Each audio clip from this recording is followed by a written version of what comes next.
모든 인간은 어딘가를 바라보며 삶을 살아갑니다.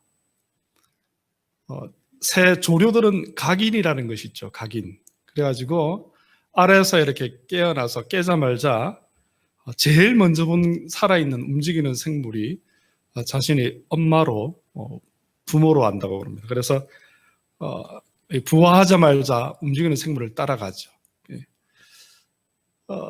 우리 사람들도 마찬가지입니다. 누군가를 바라보고 무엇인가를 바라보며 삶을 살아갑니다. 우리 자녀들은 학업을 바라볼 것이고요.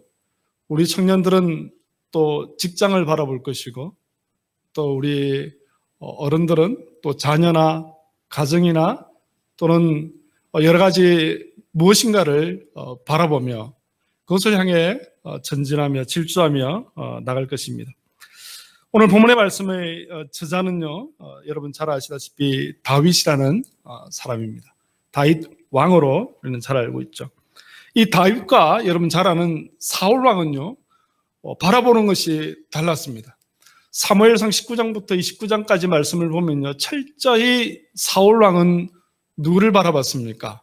다윗을 바라봤죠. 그죠? 다윗을. 라마나엘에서, 노 땅에서, 또 아둘람굴, 또 가는 곳마다 사울왕은 누구를 바라봤냐면 다윗을 바라보고 심지어 3,000명의 군사를 거느리고 다윗을 죽이기 위해서 그의 인생을 허비하는 모습을 우리는 바라보게 됩니다. 반면 다윗은 어떻습니까? 다윗은 사울왕을 바라보지 않았어요. 그죠? 심지어 그의 부하들이 다윗이 사울왕을 죽일 수 있는 두 번의 기회가 있었는데, 다윗 지도자시여, 이 당신을 죽이려고 하는 사울왕을 죽여버립시다. 그러면 당신이 왕이 될 수도 있습니다. 또는 당신이 살 수 있습니다. 이렇게 말을 했을 것입니다. 그때 다윗은 뭐라고 말합니까? 사울왕을 바라보지 않았다는 거예요. 다윗은 누구를 바라보고 있었습니까? 하나님을 바라봤다는 거예요. 따라서 다윗이 뭐라고 말합니까? 아니다. 하나님이 기름 부음 받은 그 사람을 나는 해칠 수가 없다. 손끝 하나 나는 될 수가 없다라고 말하는 것을 보게 됩니다. 사랑하는 성도 여러분, 사울 왕과 다윗이 바라보는 것이 달랐다는 거예요. 바라보는 것이 달랐어요.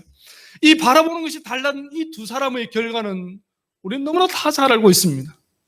한 사람은요, 스스로 목숨을 포기함으로써 그 인생이 끝난 반면에, 한 사람은 영원히 그의 이름을 너희 자손에게, 너희 후손에게, 믿음의 후손에게 남겨줄 것이라고 하나님께서 선포하시고 약속하는 모습을 보게 됩니다. 그래서 솔로몬 이후부터요, 르호보암부터 쭉 보면은 하나님께서 후대의 임금들의 선악을 이렇게 판단하는 기준이 누구였습니까? 바로 다윗과 같이 아니하며, 다윗과 같이 행하며, 다윗이 삶의 기준이 되었다는 거예요. 판단 기준이 되는 은혜가 있다는 것입니다. 놀라운 하나님의 복이 있다는 것이죠. 사랑하는 성도 여러분, 여러분들은 지금 무엇을 바라보고 살아가십니까? 누구를 바라보며 살아가십니까? 오늘 시편 기자는요, 자신이 바라보고 있는 것이 몇 가지 있다라고 우리에게 고백하고 있습니다. 시편 기자가 바라보고 시편 기자가 발견하고 있는, 오늘 본문의 말씀을 통해서 발견하고 있는 것이 무엇입니까? 바로 삶의 목적이 어디에서 나오는지를 다윗은 오늘 본문의 말씀을 통해서 우리에게 보여주고 있다는 것입니다. 삶의 목적은 어디에서 나온다고 말하고 있습니까? 2절 말씀 보니까 이렇게 기록하고 있습니다. 오직 그만이 나의 반석이요 나의 구원이시요 나의 요새시니 내가 크게 흔들리지 아니하리로다, 이렇게 말씀하고 있어요. 사랑하는 성도 여러분, 다윗의 삶의 목적은 어디에 있다는 것입니까? 다윗은 잘 알고 있다는 것입니다. 그리고 오늘 본문의 말씀을 통해서 그렇게 고백하고 있다는 것입니다. 다윗의 삶의 고백은 무엇입니까? 바로 하나님의 말씀이라는 거예요. 하나님은 나의 반석이시요 나의 구원이시요 나의 요새시요 내가 흔들리지 아니할 것이다.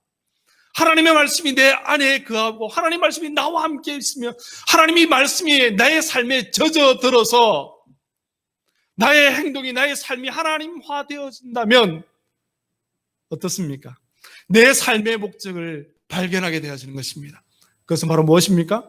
하나님의 말씀이라는 거예요. 말씀. 말씀과 반대되는 것이 무엇입니까? 세상이죠. 세상. 그죠? 말씀은 워드고 세상은 월드입니다. 워드의 삶을 살 것인가 아니면 월드의 삶을 살 것인가.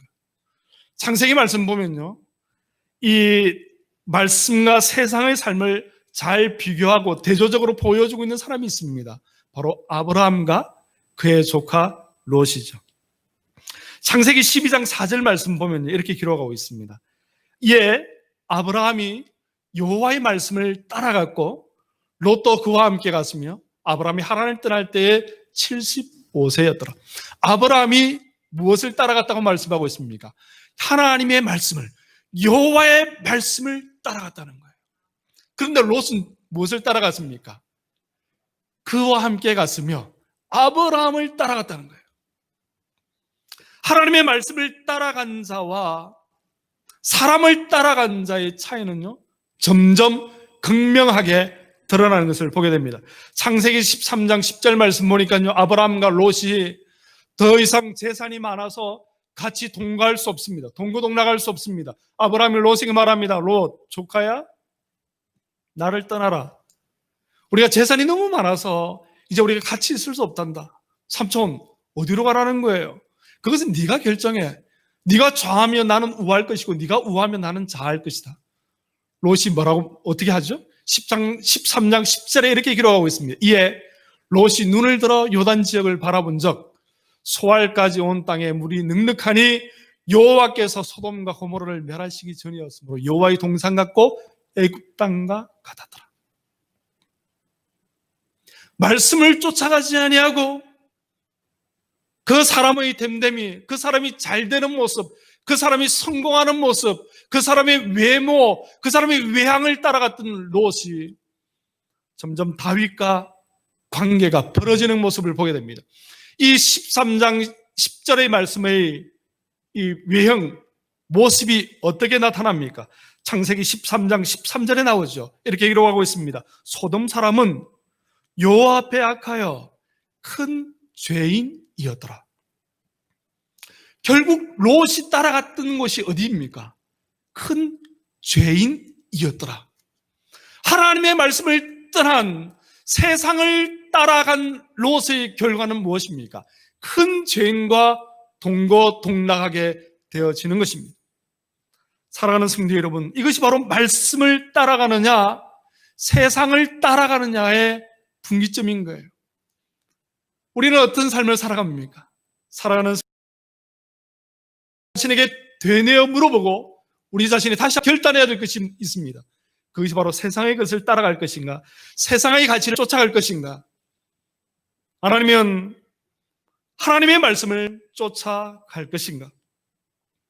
세상의 결과를 쫓아갔던 롯은요, 이생의 자랑과 안목의 정욕과 육신의 정욕을 쫓아갔던 자들입니다.